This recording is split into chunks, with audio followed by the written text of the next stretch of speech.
Значи во овие 3 месеци земаме само од композитна опрема по 3.000-4.000, во просек околу по 3.500 денари.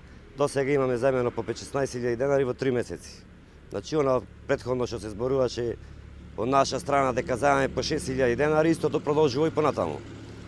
И затоа за жал излеговме пак повторно да бараме начини чаре како ние да продолжиме да земеме плата и дали може да земеме плата, пошто сите договори кои што ги имавме склучено се завршени, работа во моментов немаме никаква и стварно е ситуација многу лоша во нашава фирма.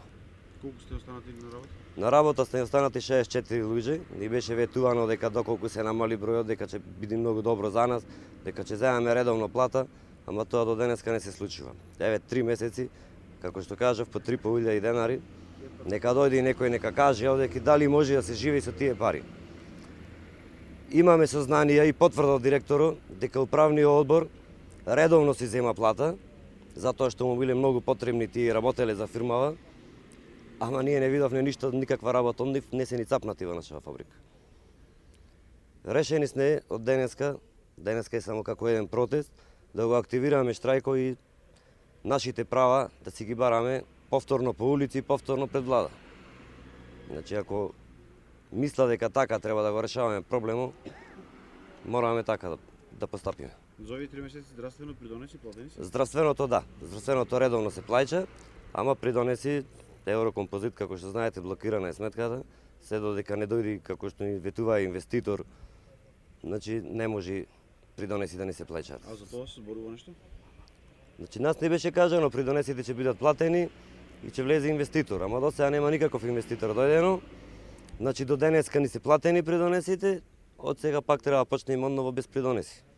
Проблем настана и понатајки. Ако си замина тие 150 души, можда требаше да се направи некој порен план да остана некој. Ако се сака да речеме некој производство поголемо, требаше се остава некој што ја знава и другата работа, како електричари што нема, по другите машини. И ние стварно ова време се соочине, останалите што работене, со на други машини не работене. Така. Сега, дека вели новиот директор, дека ќе има договори, ама тој се плаши од не е доволно што вика и на работна рака. А претходниот стварно ги испушти тие што требаше да остана. И се и днинава малце нејасна. Тој сака да биде директор, ама прашал никако ќе би кога нема доволно такви што вика стручни што викаме работници по тие останали што викаме машини. Инаку ние сме соочени веќе и ние не знаеме што викаме како и иначе има. И се и да не зборуваме што вика дворава на владата дека избори, се тој ќе се вади со избори, што тие знам други нивни замислувања.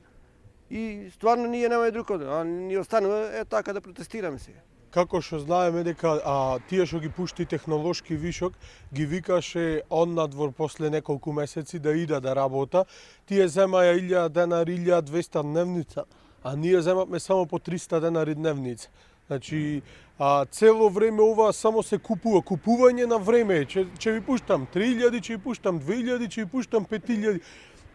Тоа е, не гледаме некоја иднина, за џабе и да земиме 3000 денари, шо понатаму. Значи нема никаква видување, никаква иднина, ништо нема превземено ни владата, ни директори, ни никој, ни управниот одбор.